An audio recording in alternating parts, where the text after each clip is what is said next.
comradely, respected comrades and friends, in a truly fair, free and peaceful world, democracy takes many forms of expression, not only one. I believe democracy is a government in which all the people participate, in which the interests of the people reign supreme, in which their country's sovereignty, their country's honor is at the top.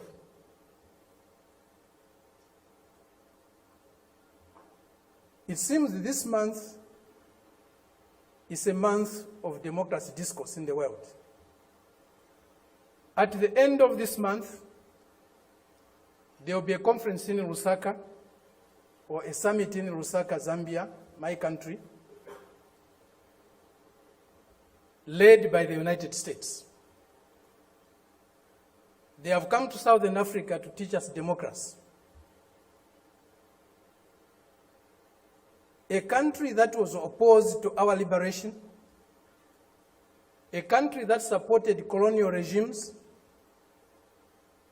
the apartheid regime in South Africa, the white racist minority regime in Zimbabwe, now Rhodesia, now Zimbabwe,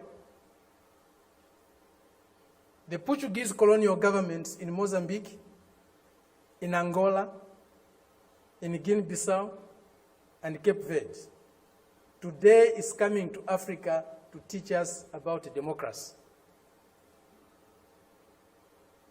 A country that has toppled so many governments in Africa, that has led so many coups in Africa and other parts of the world, a country that has killed so many of our leaders in Africa and other parts of the world, the killers of Patrice Lumumba, those who toppled Kwame Nkrumah, those who killed Nasser, those who killed Muammar Gaddafi, today are coming to teach us about democracy. A country that has been built on brutal force, on enslavement of other human beings, on the humiliation of Africans, the exploitation of Africans, the plunder of Africa, today is coming to teach us about democracy.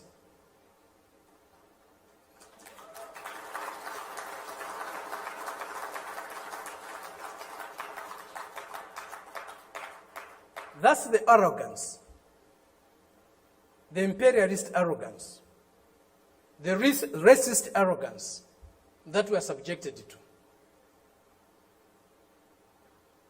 We cannot have democracy where there is hegemony of the strongest, mightiest imperialist power. We cannot have democracy where a country's resources, a country's decisions are dictated to by another country. A country that is dominated by another country cannot be democratic. A country that lacks sovereignty cannot be democratic. A people that cannot decide for themselves cannot be democratic. A colony, a neo-colony cannot be democratic. That's why today, even at the United Nations, membership is on the basis of sovereignty. Only sovereign nations can be members of the United Nations, because only sovereign nations can decide for themselves. A colony cannot be a member of the United Nations. It's not by accident. It's not a mistake.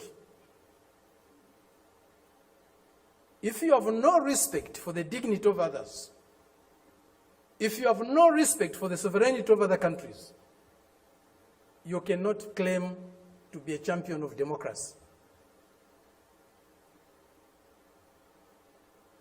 They used to say, all roads lead to Rome. Today, we can confidently say,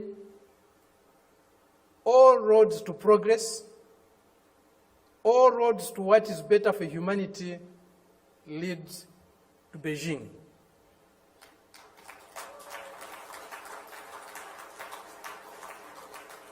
This is a country, this is a people that have developed themselves, that has developed itself without colonizing any country in the world, without plundering any country in the world, without subjugating any people in the world.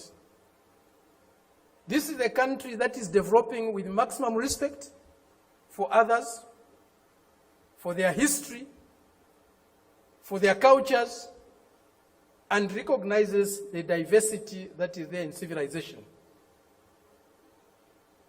We were only taught one form of civilization, one form of modernization.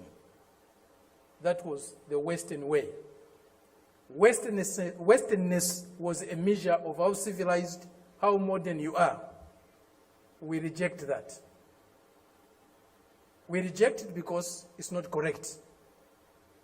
We reject it because it's undemocratic.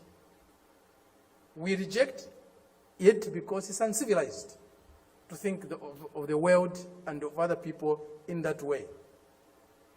Today, they cannot accept the fact that China has caught up with them.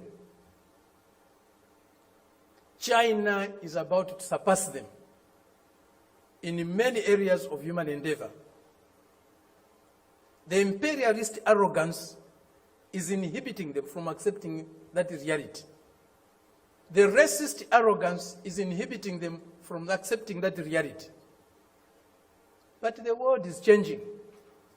The changes we are witnessing today, as President Xi said in Moscow recently, or the other day, they have never been seen in 100 years. They have shaped a world that they themselves today are scared of. And they have shaped a world that is not sustainable. Democracy, human development is not sustainable on the basis of plunder, on the basis of enslavement, on the basis of humiliating other people every day. That is a system we are seeing today, a system that will not survive if plunder is eliminated, if subjugation of other peoples, other nations is eliminated, if inequality in the world is eliminated. That system will disappear.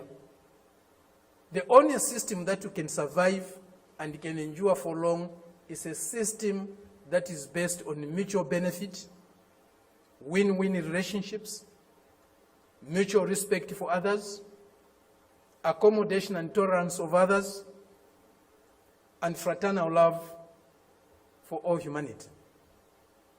This is what we find in China today. This is what China's example is showing us. Indeed, all paths are different. There's no path that is the same, even if they are leading to the same destination. Each path has got its own characteristics. We are seeing that, we are learning that, we are experiencing that today with China.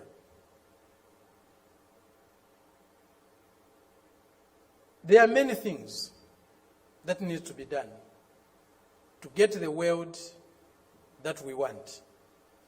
A more just, a more fair, a more peaceful world is possible, but it won't drop from the skies. We have to struggle for it. And as Fidel said, if we struggle, we'll win. Thank you very much.